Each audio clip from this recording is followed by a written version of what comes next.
My husband and I moved to Wellington on June 1st, 1979, with our two little boys.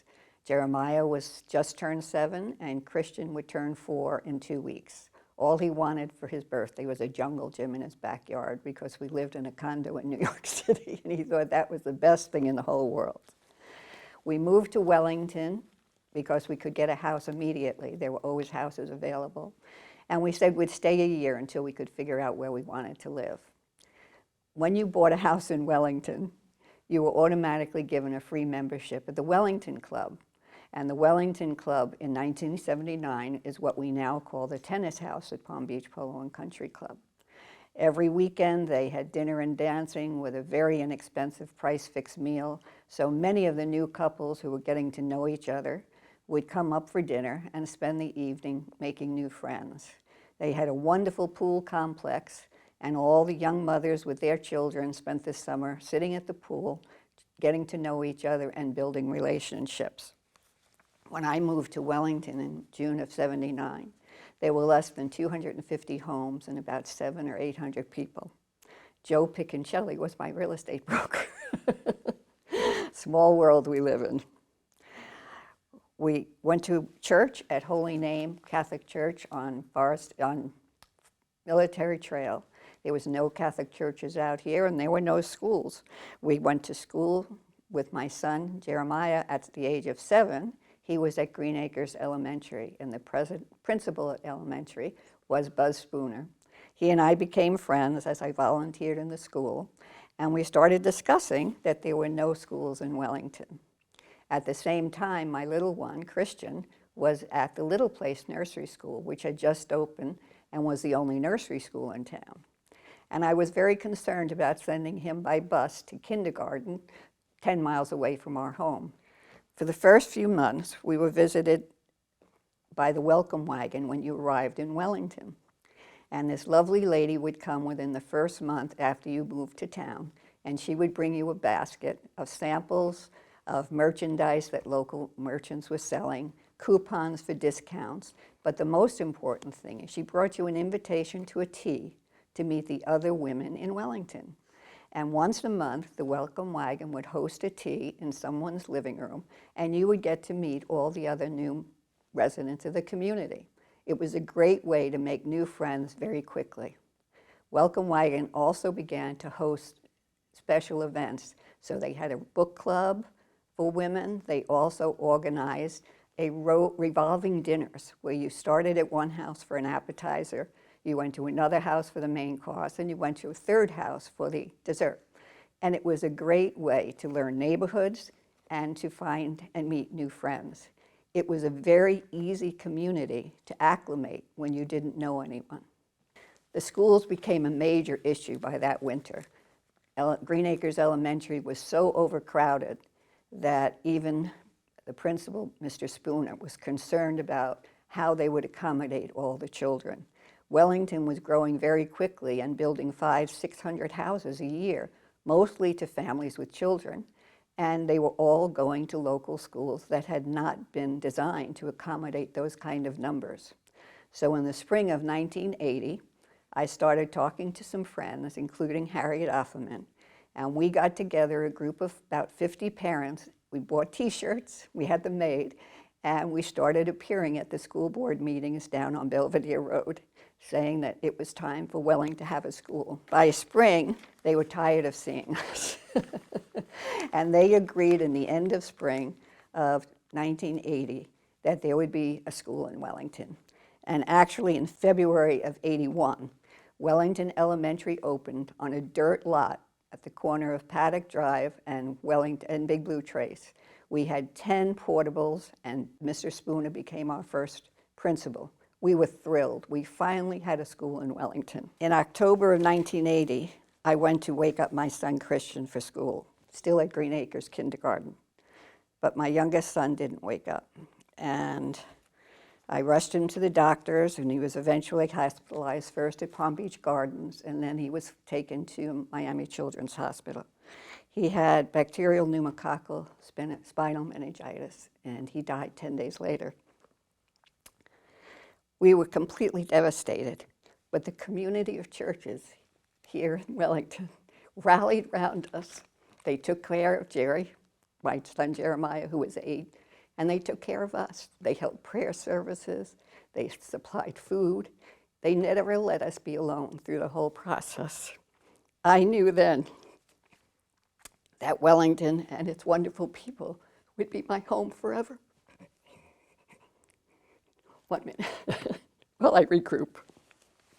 We would have our religious ceremonies and Mass in either the community church in Royal Palm Beach or the Lions Club if they weren't having a party that night. Many Sunday mornings we coped with the smell of stale beer during Mass because the Lions Club didn't get cleaned after the party the night before. But we banded together. The first shopping center opened that year on Forest Hill Boulevard and Wellington Trace, and we had a pharmacy, we had a grocery, a delicatessen, and we had a real estate office, but we also had our first restaurants. Anna Marie's Coffee Shop opened that year, as well as Menino's Pizzeria, and we could actually take out pizza. And Theo's opened that year later. They came with the second phase of it. But it finally had a central location in the town where we could go shopping instead of Lake Worth Road or Okeechobee. There were signs of growth everywhere we looked. That first winter, Bill Ilvasacker invited Gene Mish to come and do a demonstration show of high jumping on the empty field in front of the Polo Stadium. And he was there for 1 weekend as an exposition.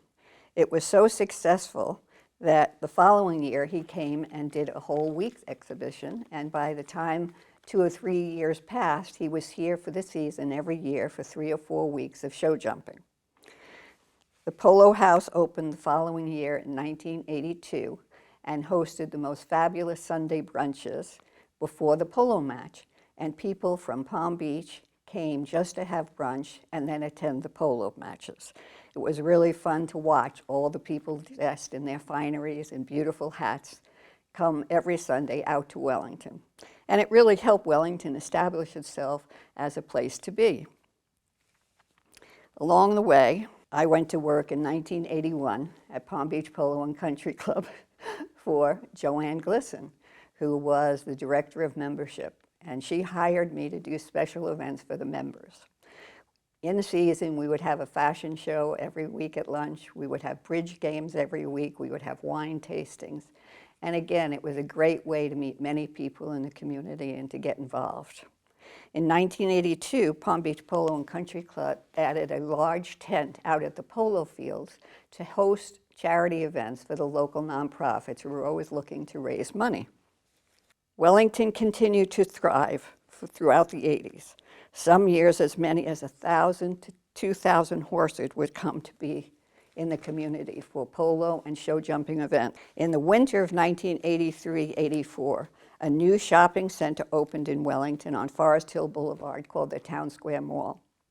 Dennis and Maureen Wikowski started a restaurant called Cobblestones, which was extremely successful and really anchored the shopping center. Mike and Roberta Abate opened a real estate company in the same mall, and Publix came to Wellington. I decided to open an interior design studio in the same shopping center called Polo Interiors, Inc. At about the same time, I changed the name of Polo Interiors 2 years later after Ralph Lauren sued me, and I couldn't afford to fight him for a trademark designation. So we became K. Foster Designs, and I'm glad to say I still have the same business 40 years later. Dennis and Mike Abate, Dennis Wikowski and Mike Abate, approached me that year and said they wanted to start a Chamber of Commerce. Would I be interested? And I was like, sure, we can help with that. And we took turns approaching businesses in Wellington as well as in the western communities in Royal Palm and Loxahatchee, and actually in Green Acres, asking if anyone was interested. And very quickly, the chamber grew to 50 to 60 members, and we became the Palms West Chamber of Commerce, which today is called the Central Chamber of the Palm Beaches.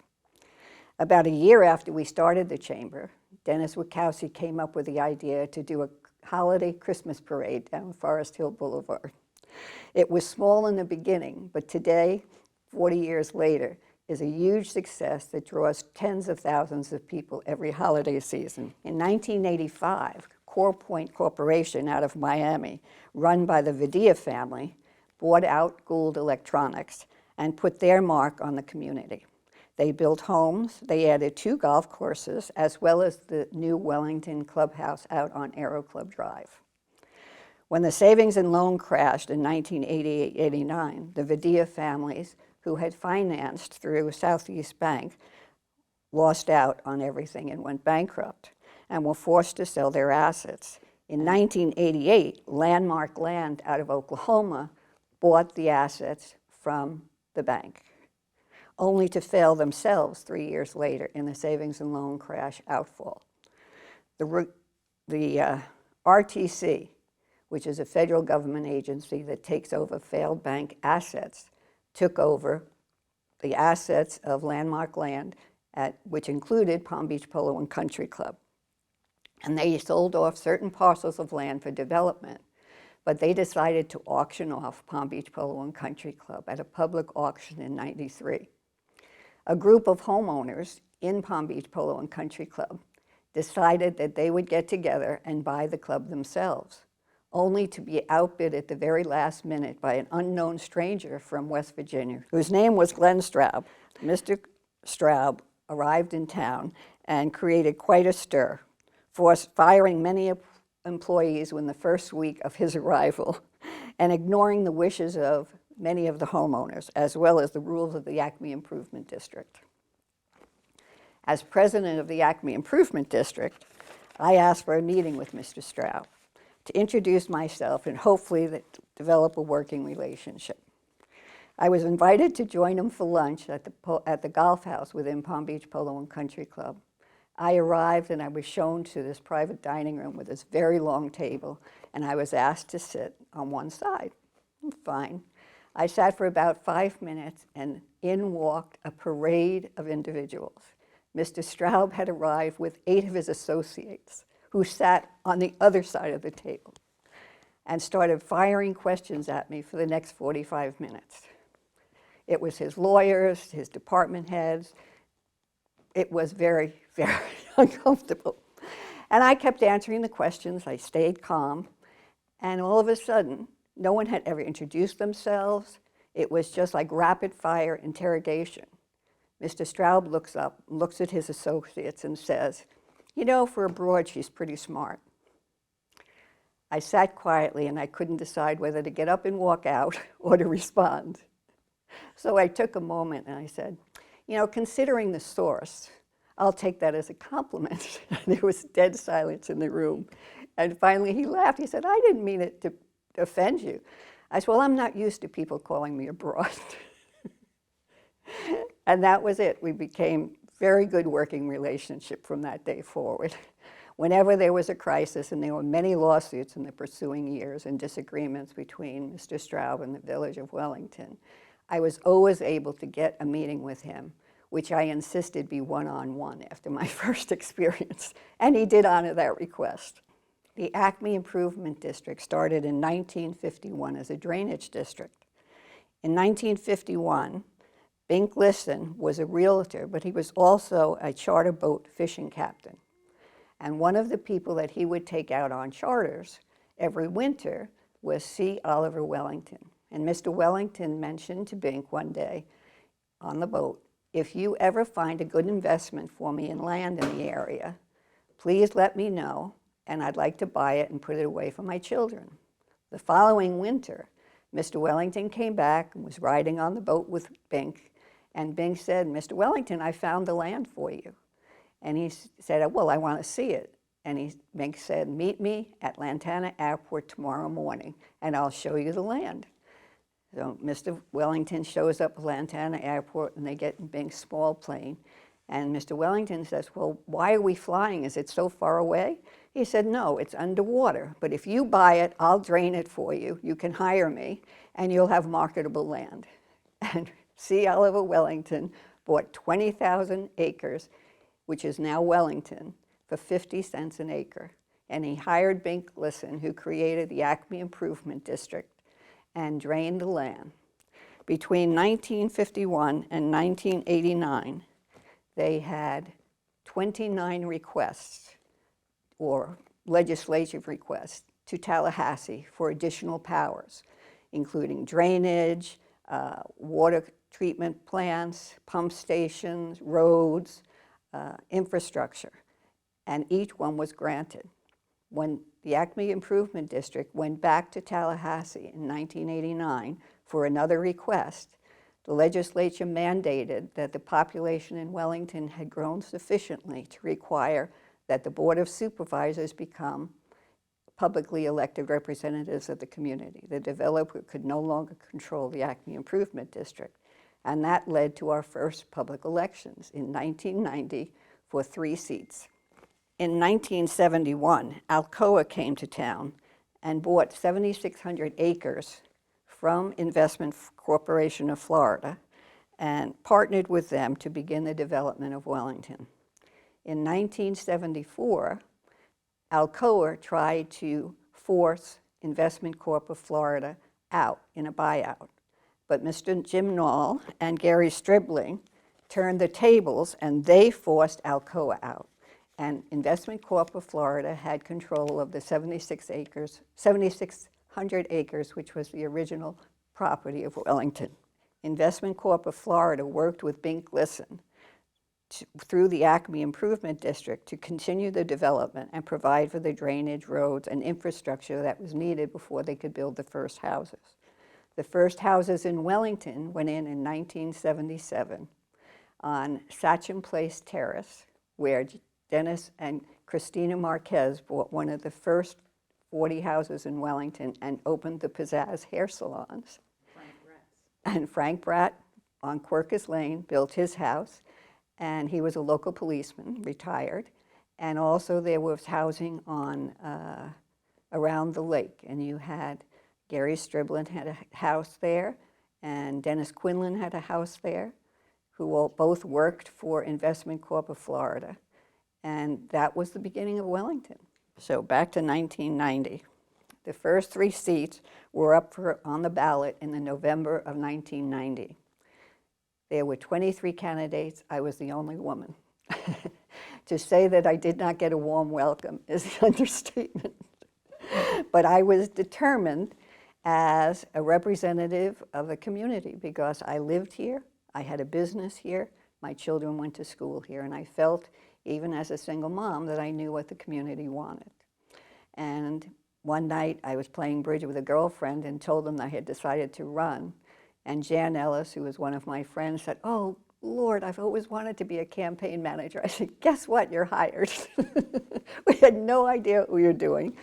And most of the candidates represented large corporations, either real estate corporations, cable companies, electric companies, other municipal services, and wanted a foothold in the Wellington community. And my statement at the time was, I simply live here, I work here, I worship here, and my children go to school here. I think I know what the average Wellington person wants. I chose to run against one of the incumbents on the board who actually worked for the electric company. His name was Larry Fountain. And there were 7 of us running for the same seat. And election night, the TV crews were at Mr. Fountain's house because he was obviously very established. And I won with 49% of the vote. He was so outraged, he resigned on TV that night, stating publicly that if the community wanted that girl, then he was out. And I was sworn in at 8 o'clock the next morning because there was an Acme meeting. I arrived at my first Acme meeting at 8 a.m. on Friday morning, and it was held underneath the old Wellington Club. There were covered areas, and that's where the meetings took place. I was introduced to the other 4 board members, and I was seated, but I was the only elected official because the other 2 elected individuals wouldn't be seated for 2 months. Remember who they were? Mike McDonough and Father Mangrum. I was handed a single sheet of paper with 8 items, all on a consent agenda.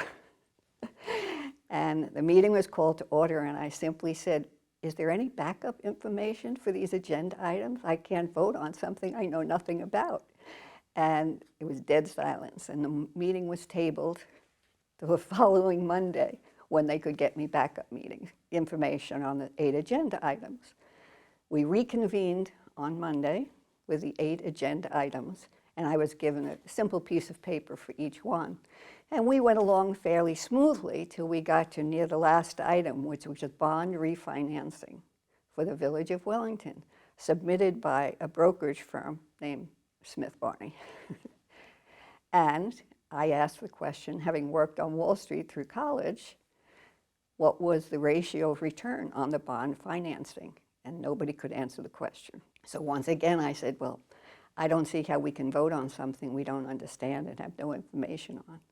So the meeting was postponed for a week, and they brought in the following Friday representatives from Smith Barney to explain the refinancing. Well, it turned out it was not a good deal for Wellington, and I insisted that it be renegotiated because I had just enough information to be dangerous. Make a long story short, at the end of the month, we saved $1 million in the renegotiation of the bond issue. That was my claim to fame as a financial genius. In 1992, 2 additional board seats were open to the public election, and Tom Wenham and Carmine Priori were elected to the Acme board. And suddenly, we had full representative from the people of the community. We began to seriously look at the shortfalls of the Acme Improvement District as far as servicing the community, and the lack of powers we had to control certain issues in the community, in particular, the planning and zoning issues and recreation, as well as the taxation issue. In Wellington, we were taxed on an acreage basis. It didn't matter if you lived in a $50,000 tax valued home or you lived in a multi-million-dollar estate. If you both lived on 1 acre or less, we all paid the same taxes. It didn't seem right that way, and it limited the ability of Wellington to grow in the future. At the same time, we were looking at the taxing structure from Palm Beach County, and we were paying $8 million a year to Palm Beach County, and they were spending less than $700,000 back here in Wellington, because the county's philosophy was all the money went east of 95 to develop the tourist areas of the community. We didn't think that was right either. And those were really the issues that led us to pursue the idea of incorporation. And a group of people got together, including Ken Adams as our leader, Dick and Valerie Palanchek, and Mark Miles, myself, and several others. And we started to explore what were the pros and cons of incorporation. And we turned to other municipalities for information and research. We reached out to FIU to do a study on the benefits, the pros and cons of incorporation, and looked at the possibilities of what the benefits would be and what changes would be needed. We held public meetings in the community, trying to bring as many people to the table as we could, and drafted the very first charter for Wellington. We tried to promote the charter throughout the community. We held public hearings, and it was placed on the ballot in November of '92. And we promised the people, if they didn't want the charter at this time, and the vote was a no vote, we would not bring it back to discussion for 2 years, a minimum of 2 years. And it turned out that the community was not ready to incorporate, so we did not. The ballot initiative failed. We continued to hold public meetings, and we listened to people and their objections to the original charter. And much time and effort was spent in revising the charter to address the concerns of people with different interests. Wellington was very diverse due to the equestrian industry, and there were people who had very legitimate concerns about what incorporation would do to their lifestyle. Our new charter that we had worked on and was brought back to the voters in '94 incorporated protection for those people. We created the equestrian overlay district so that they were not affected to the same degree as people in the highly residential areas. And we made sure that the issues that were of their concern were being addressed. It was on the ballot in November of 1994, and we actually won by 126 votes. We were thrilled But that was only the first half of the battle. In order to become a municipality, that charter had to be approved by the state legislature in Tallahassee in the spring of '95. There were still some very wealthy opponents of incorporation who hired high-powered lawyers in Tallahassee to block our efforts, and they nearly succeeded. The bill never came out of chamber during normal session, which basically doomed the effort. But fortunately for our sake, there was a special session called for one day at the end of May in Tallahassee. And our representative, Rick Minton, who represented Wellington in the legislature in Tallahassee, called Ken Adams at 11 o'clock at night on Thursday, said there was a special session the next day, but we needed to be there. And he felt he could get the bill out of committee and on the floor that day, and that was our best chance. Ken called me. I met him at Lantana Airport at 5 o'clock in the morning, and we flew to Tallahassee on his plane.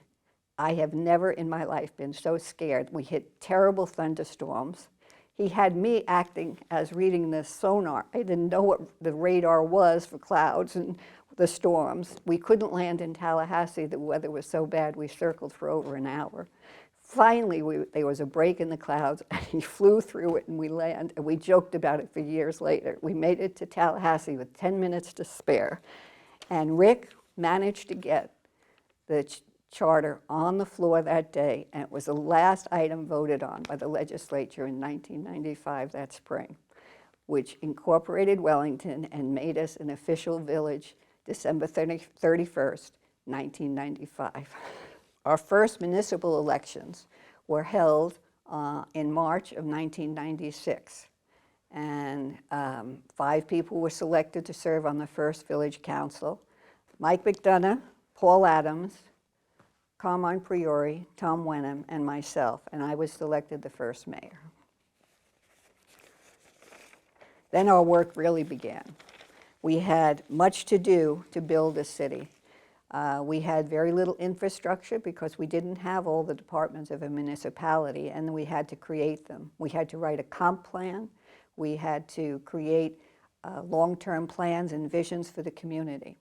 We created multiple committees of citizens to advise us on each area within the community as we looked to put together a long-lasting comp plan. The day after the elections, we got a fax from the County Commission Traffic Department telling us good luck, they'd no longer fix our roads. And that was the attitude of Palm Beach County. There was a lot of disgruntled employees at the county who resented us becoming a municipality because their budgets were going to be slashed as we took our fair share of the tax money back out here to Wellington.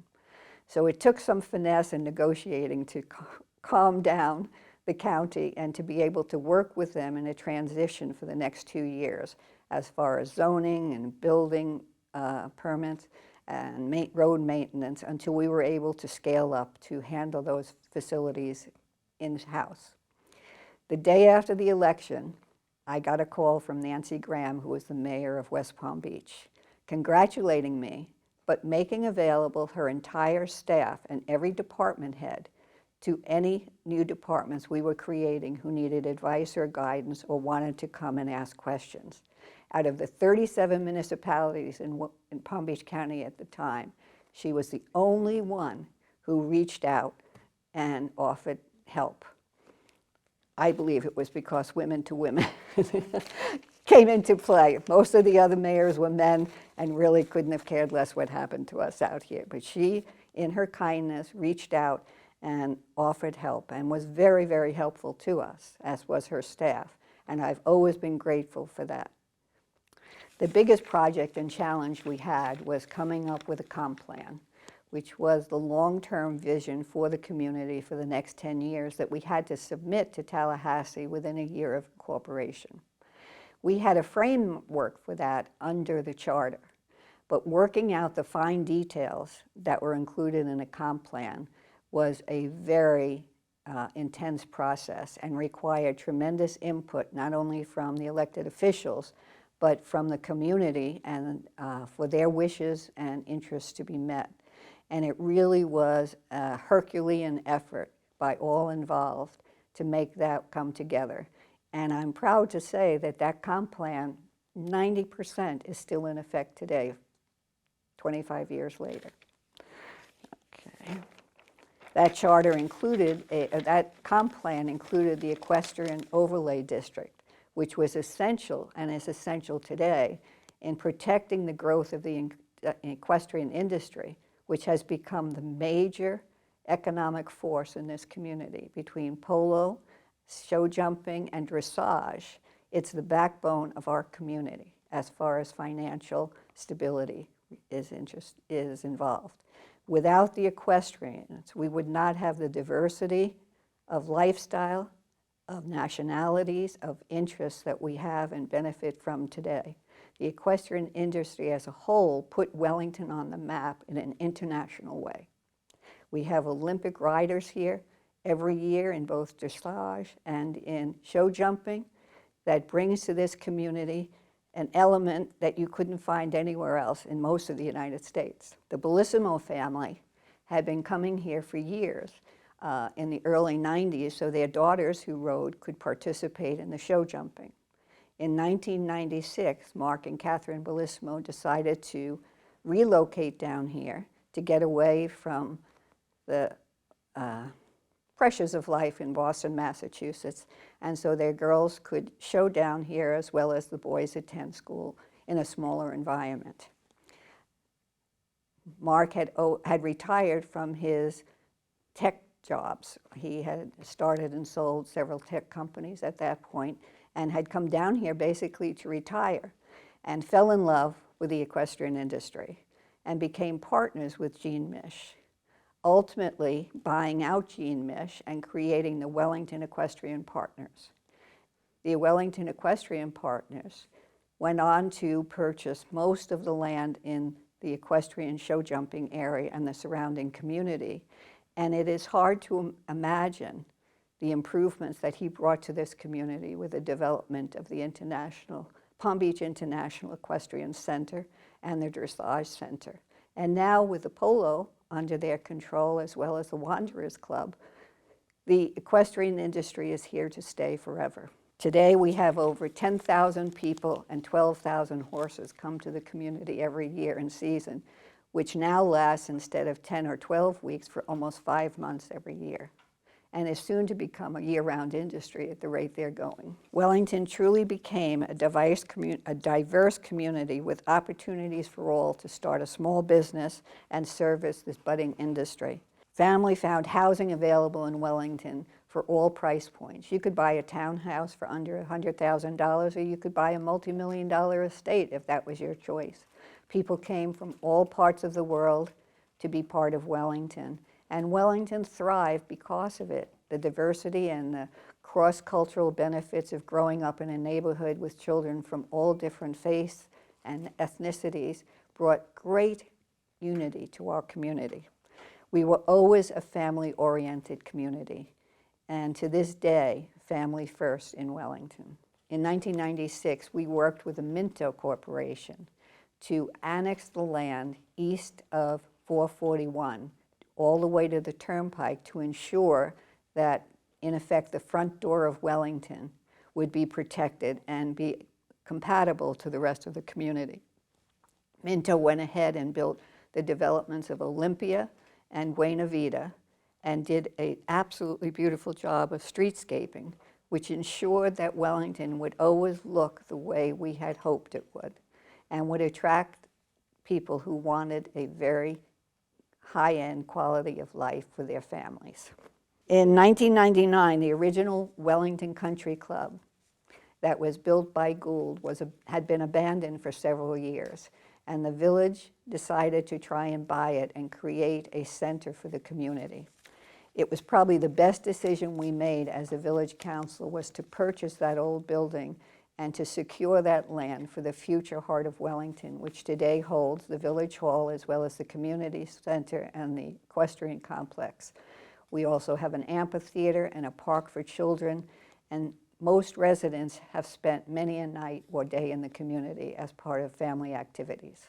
I think the most important thing for me was to try and ensure for families in the future coming to Wellington that we would still be the friendly family community we started out, that our children would have adequate recreational facilities, good schools, people could find work in the community, and there was an underlying sense of community, that we banded together and we solved our problems and we enjoyed each other's company. Wellington for me was the home I was looking for. And I've been here almost 42 years and I have no intention of ever leaving, because you can worship here, you can work here, you live here, and your children go to school. And that is the greatest blessing in life, is to be able to put down roots in one community and grow alongside that community.